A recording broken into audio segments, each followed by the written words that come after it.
Good morning, welcome to నమస్తే నాగేశ్వర్. సమకాలీన రాజకీయ అంశాలు, లేటెస్ట్ పొలిటికల్ అప్డేట్స్ అందించడానికి మనతో పాటుగా సీనియర్ సంపాదకులు, ప్రముఖ విశ్లేషకులు ప్రొఫెసర్ నాగేశ్వర్ గారు ఉన్నారు. సార్ నమస్తే. సార్ నమస్తే. సార్, ప్రముఖ నటుడు కోట శ్రీనివాసరావు గారు కన్నుమూత. నేను చూసాం, సినీ ప్రముఖులంతా కూడా సంతాపించారు. కోట లాంటి నటుడు మళ్ళీ పుట్టడం కష్టమని చెప్పి అందరూ భావోద్వేగంతో మాట్లాడే పరిస్థితి. కోట మరణాన్ని, ఆయన నట జీవితాన్ని ఏ రకంగా చెప్తారు? వర్మ, మీకు తెలుసు, నాకు సినిమాల గురించి వాస్తవంగా పరిచయం తక్కువ. నేను కానీ కోటా శ్రీనివాసరావు నటించిన చాలా సినిమాలు నేను చూశాను. ఓకే. సో అందరికీ తెలిసిన గొప్ప నటుడు. ఒక మాటలో చెప్పాలంటే తెలుగు సినీ పరిశ్రమే కాదు, లక్షలాది మంది ప్రేక్షకులు కన్నీటి వీడుకోలిస్తుంటే బహుశా స్వర్గంలో ఇప్పటికే చేరిన నటులు నమస్తే తమ్మి, దావత్కు సిద్ధం చేయి, మన కోటా వస్తున్నాడు అని అంటారు కావచ్చు. ఎందుకంటే ఇది చాలా పాపులర్ డైలాగ్. మీకు ప్రతిఘటన సినిమాలో మినిస్టర్ కాశయ్య పాత్రలో నమస్తే తమ్మి, దావత్కు సిద్ధం చేయని. సో అంత గొప్ప నటుడుగా ప్రత్యేకత ఏంటంటే, మీకు కొన్ని కాంబినేషన్లు సినీ పరిశ్రమలో వెండితెర పైన చెరగని ముద్ర వేస్తుంది.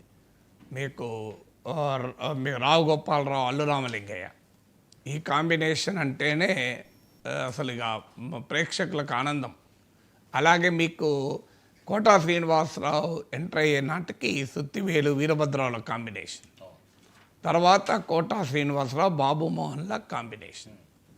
సో ఇంత గొప్ప కాంబినేషన్లు మనకు అరుదుగా దొరుకుతాయి. సో అందువల్ల ఇప్పుడు ఒక నటుడు మహానటుడే పోవడం కాదు, ఒక గొప్ప కాంబినేషన్ కూడా ఆగిపోయింది. బ్రహ్మానందంతో కూడా సార్ ఆహనా పెళ్ళంటే ఇప్పటికీ అవును, ఆహనా పెళ్ళంటలో మీకు ఆ పిసినారి లక్ష్మీపతి పాత్ర. అవును, పిసినారి అంటే ఇంతకన్నా డిఫరెంట్గా ఉంటాడని ఎవరు అనుకోరు. అవును సార్. తెలుగులో మనకు పిసినారి గుర్తొస్తే ఆహనా పెళ్ళంటే గుర్తురాల్సిందే, కోట శ్రీనివాస రాల్సిందే. గుమ్మానికి కోడి కట్టి తెల్లన్నం తింటూ ఉంటాడు. ఏదో తెలుగులో ఈడియం అయిపోయింది, గుమ్మానికి కోడిని కట్టి తెల్లన్నం తింటావురా అని. అంటే ఈ పిసినారి తనానికి ఒక రకంగా పరాకాష్ట. సో ఇంకా చెప్పాలంటే ఇంతకన్నా డిఫరెంట్గా పిసినారు ఉంటాడు. పిసినారు అంటే ఆహనా పెళ్ళంట్లో కోట లక్ష్మీపతిని గుర్తొస్తారు. సో ఈ ఒక్క పిసినార్తనమే కాదు, మీరు గమనిస్తే ఒక విలనిజం. మినిస్టర్ కాశయ్య కానీ, గణేష్లో భయపెట్టించేటువంటి పాత్రలు మినిస్టర్ సాంబశివుడు కానీ, ఈ రెండు విలన్లే, కానీ చాలా విలక్షణమైన విలనిజం. మొదటి విలనిజమో మనకు చూస్తే నవ్వొస్తుంది, వ్యంగ్యం వస్తుంది, వెటకారం వస్తుంది, పొలిటికల్ సటైర్ గుర్తొస్తుంది. ఇంకో విలన్ అంటే మనకు బీభత్సం, భయంకరం గుర్తొస్తుంది.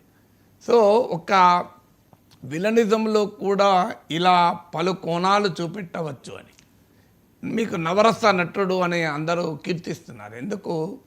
పిసినారితనం లేదా విలనిజం లేదా కామెడీ లేదా క్యారెక్టర్ ఆర్టిస్ట్, ఒక మధ్యతరగతి తండ్రి కావచ్చు, ఒక అల్లరి చేసే తాతయ్య కావచ్చు. ఇలా పత్రికల్లో కూడా మీకు ఈ వాస్తవాలు రాశారు, మీరు గమనిస్తే.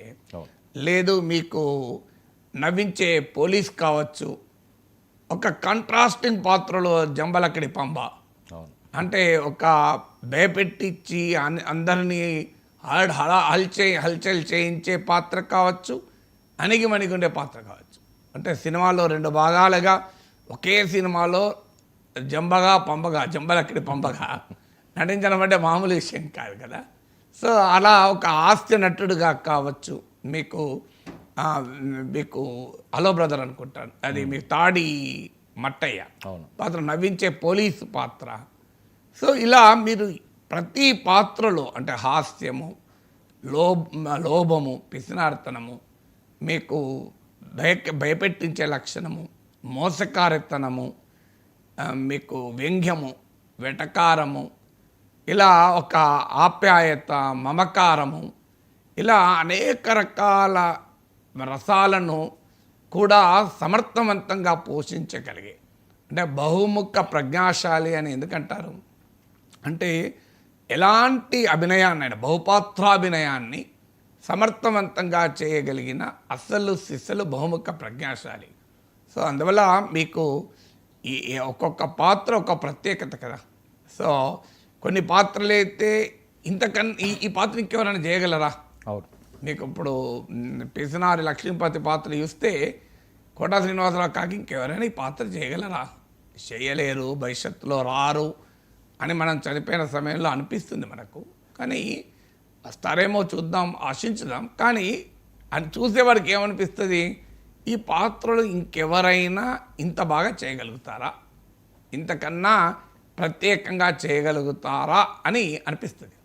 వాస్తవంగా చాలా కాంపిటీషన్ ఉన్న సమయంలో ఎంటర్ అయ్యాడు. అప్పటికే మీకు గుర్తుంటుంది, కైకాల సత్యనారాయణ, రావు గోపాలరావు, గొల్లపూడి మారుతిరావు ఈ రకమైన పాత్రలు పోషించేవాళ్ళు అప్పుడు. సార్ సో ఇలాంటి సమయంలో అంటే క్యారెక్టర్ ఆర్టిస్టులుగా రకరకాల పాత్రల్లో అంటే సిమిలర్ పాత్రల్లో పోషిస్తున్న టైంలో ఒక బలమైన కాంపిటీషన్ ఉన్న సమయంలో వచ్చారు. వచ్చి మీకు ప్రతిఘటనతో తెలుగు సినీ పరిశ్రమలో ఒక తారస్థాయికి చేరిపోయాడు కదా. అందుకే ఆ కొటేషన్ మీకు నమస్తే తమ్మి దావత్కు సిద్ధం చేయి అని ఆ పదం నేను ఇప్పుడు స్టార్టింగ్లో వాడటానికి కారణం, మన కోటా వస్తున్నాడు అని స్వర్గానికి ఇప్పుడే చేరిన నటులు అంటారు అని సింబాలిక్గా అనటానికి కారణం అది. సో అందువల్ల ఆ నటనకు ఉండే ప్రత్యేకత, విలక్షణ శైలి ఇవన్నీ మనము ఒక వ్యక్తి చనిపోయినప్పుడు ట్రిబ్యూట్ ఇవ్వటానికి, నివాళి అర్పించటానికి కొన్ని ఎడ్జెక్టివ్స్ వాడుతూ ఉంటాం. కానీ ఇక్కడ మాత్రం ఆ ఎడ్జెక్టివ్స్ దానంతటవే ఒదిగిపోతాయి. ఇదేదో ఒక సంతాపాన్ని తెలపడానికి వాడుతున్న పదాలలాగా అనిపించవు. సో నిజంగానే కోటా శ్రీనివాసరావు అంటే అదే కదా అనిపిస్తుంది. సో కోటా శ్రీనివాసరావు బహుముఖ ప్రజ్ఞాశాలి అంటే ఏదో ఆయన సంతాపం తెలపడానికి అంటున్నారు అని ఎవరు అనుకోరు. సో ప్రతి పాత్రలోనూ జీవించాడు అంటే సహజంగా సంతాప సందేశాల్లో ఉండేటువంటి పదాలు ఇవి. కానీ ఎవరు కూడా ఇది సంతాప సందేశం కొరకు అరువు తెచ్చుకున్న పదాలు అనుకోరు. నిజంగా అదే కదా, అలాగే కదా అని కోటా శ్రీనివాసరావుని వెండితెర పైన చూసి ఆనందించిన కోట్లాది ప్రేక్షకులకు భిన్నమైన అభిప్రాయం రాదు. ఇప్పుడు కొంతమంది నటుల విషయంలో కొంతమంది బాగా అభిమానిస్తే కొంతమంది అభిమానించకపోవచ్చు కూడా. ఎంత పెద్ద నటులకు కూడా ఈ ప్రాబ్లం ఉంటుంది. కానీ కోటా శ్రీనివాసరావు విషయంలో మీకు ఆయన పాత్రల్ని అభిమానించిన వాళ్ళు ఎవరు ఉంటారని అనుకో. అందుకే విలక్షణ నటులు అనడానికి కారణం అది. ఒక క్యారెక్టర్ ఆర్టిస్ట్గా, ఒక భిన్నమైన పార్శ్వాల్లో చూపగలిగే విలన్గా, ఒక హాస్య నటుడుగా, ఇలా సో ఎన్ని రకాల పాత్రల్లో పోషించగలిగితే అన్ని రకాలమైన పాత్రల్లో ఒక అద్భుతమైన నటనా సామర్థ్యాన్ని ప్రదర్శించినటువంటి నటుడు.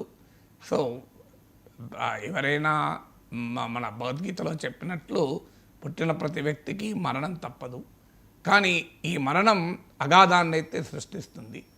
అంత సులభంగా చరిత్రలో ఇలాంటి నట జీవిత పాత్ర పోషించిన నటన పాత్ర పోషించినటువంటి వారు అరుదుగా లభిస్తారు. అందుకే కోటా శ్రీనివాసరావు మృతికి మనం సంతాపం తెలుపుతూ ఆయన నటించిన పాత్రలు తెలుగు సినీ పరిశ్రమలో వెండితెరపై కోట్లాది ప్రేక్షకుల హృదయాలలో మనకు ప్రతినిత్యం కనబడుతూనే ఉంటారు. భౌతికంగా మన దగ్గర లేకపోయినా, మన సినిమా చూడకపోయినా, కొన్ని పాత్రలు కొంతమంది నటులేమో భౌతికంగా మన మధ్య లేకపోయినా సినిమా చూసినప్పుడు టీవీలోనో థియేటర్లో గుర్తొస్తారు. కానీ కోటా శ్రీనివాసరావు నిజ జీవితంలో గుర్తొస్తారు. ఓ పిసినారిని చూస్తే కోటా శ్రీనివాసరావు గుర్తొస్తాడు. ఓ విలన్ లాంటి రాజకీయ నాయకుడిని చూస్తే కోటా శ్రీనివాసరావు గుర్తొస్తాడు.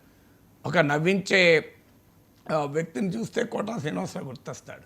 సో అందువల్ల సినిమా చూడకపోయినా గుర్తొచ్చేటువంటి నటుడు కోటా శ్రీనివాసరావు. సరే, ఆయన రాజకీయంగా కూడా ఎమ్మెల్యే అనే సందర్భం ఉంది కదా, మీరు ప్రత్యేకంగా ఆయనతో కలవడం కానీ ఎప్పుడైనా మాట్లాడడం కానీ? వాస్తవంగా నాకు వ్యక్తిగతంగా పరిచయం లేదు. వారి వియంకుడు మా ఫ్యామిలీ ఫ్రెండ్స్. ఓకే. సో నాకు ఆయన కొడుకు కోటా ప్రసాద్ ఓఆర్ఆర్ పైన యాక్సిడెంట్లో చనిపోయినప్పుడు నేను వెళ్ళాను వాళ్ళ ఇంటికి. అంటే మా నైబర్స్ వాళ్ళ కూతురు కోటా శ్రీనివాసరావు కోడలు. ఓకే. సో అప్పుడు వెళ్ళాను నేను నివాళులర్పించడానికి.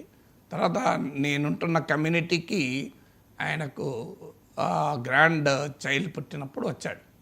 సో అప్పుడు ఒకసారి కలిశాను తప్ప నాకు పెద్దగా పరిచయం లేదు. కానీ కోటా శ్రీనివాసరావు పరిచయం లేని తెలుగువాడు ఉండడు కదా. అవును సార్. సార్ మరొక విషయం, ఏపీ రాజకీయాల్లో